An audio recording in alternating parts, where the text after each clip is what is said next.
Brothers and sisters, Ikhwani wa akhawati, Akadeshla, Assalamu alaikum, peace be on all of you.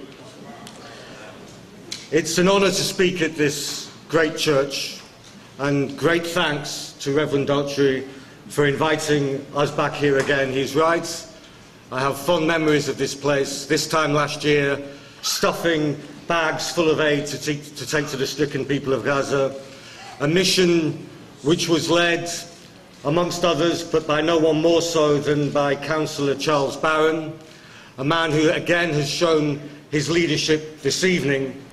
If I may make one domestic political point at the beginning, in my experience, it's extremely important that if political figures speak out over Palestine, it's vital that those of us who stand with Palestine support them and ensure that they are returned and not isolated.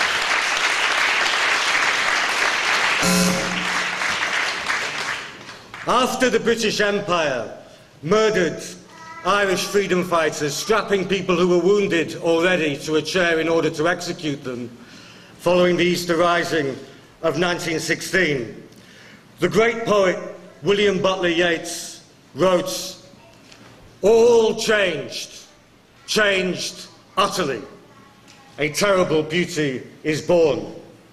Today we might add to the second part, the couplet, "A new phase of struggle is born, but at a terrible, almost unbearable price.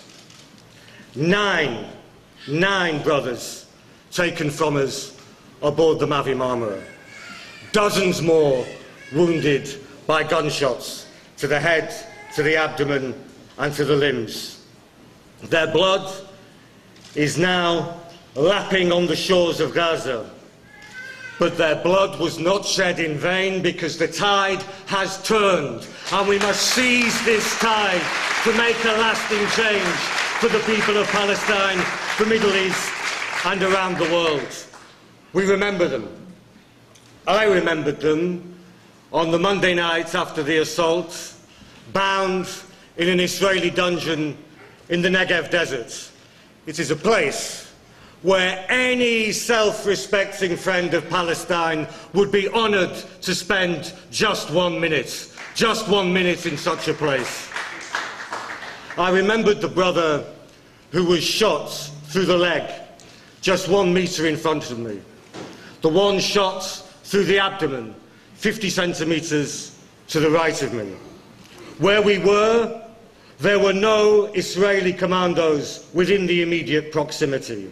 It is simply unfeasible for anyone to maintain that the people who fired those shots from above, not within our line of sight, in any sense could feel threatened by the two men who were shot either side of me. Simply unfeasible, a complete and utter lie. It's also a lie in the shooting dead of Jevdet Kilichla, a young man who left a wife and 2 children, a photographer.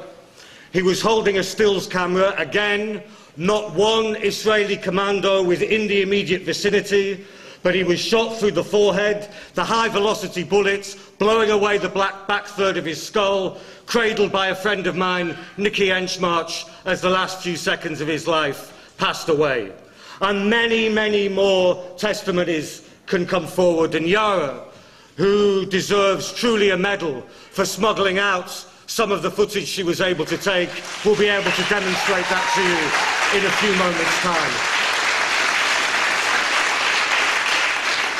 It is not evidence, of course, that will be marshalled in the Israeli so-called impartial inquiry which they've launched, and to which the United Nations Security Council, the United States and Britain have acquiesced.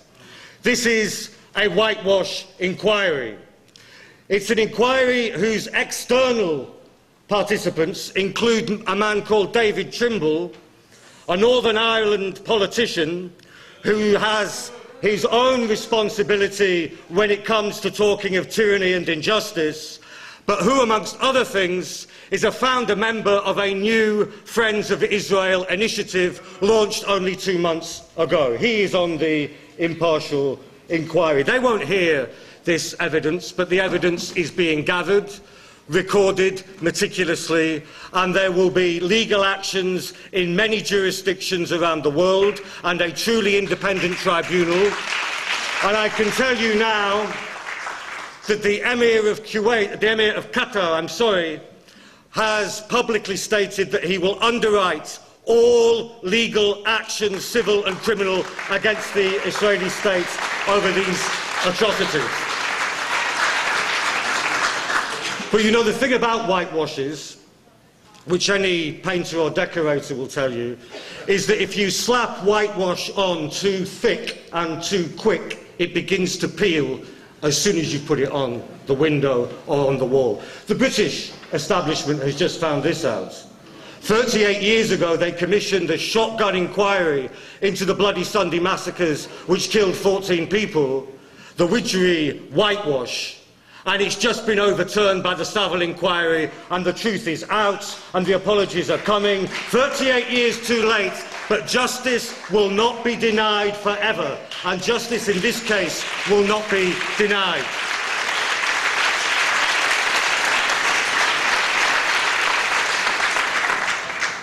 Because the tide has turned. This is the meaning of the massacre of the Mavi Marmara. It is that the miasma of defeat, which sedimented for so long in the minds of people throughout the Middle East, and even upon many of our own minds in this room tonight, is finally lifting. And we can see through the disappearing fog the way forward, and how we can start to take some steps forward to victory. The question is not, will this siege be lifted? The question is how rapidly it will take and how this siege will be ended. This is the question that we need to ask. I was with some of the families of the 9 people who were murdered.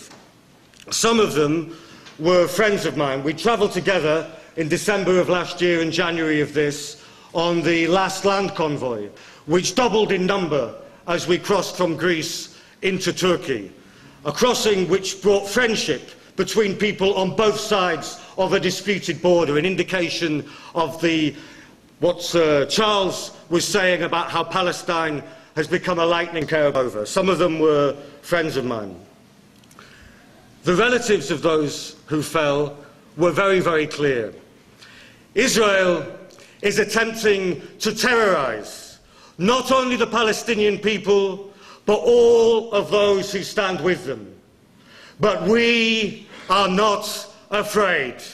We are not afraid today. We are not afraid today. And we will not be afraid in the future missions which are coming soon, about which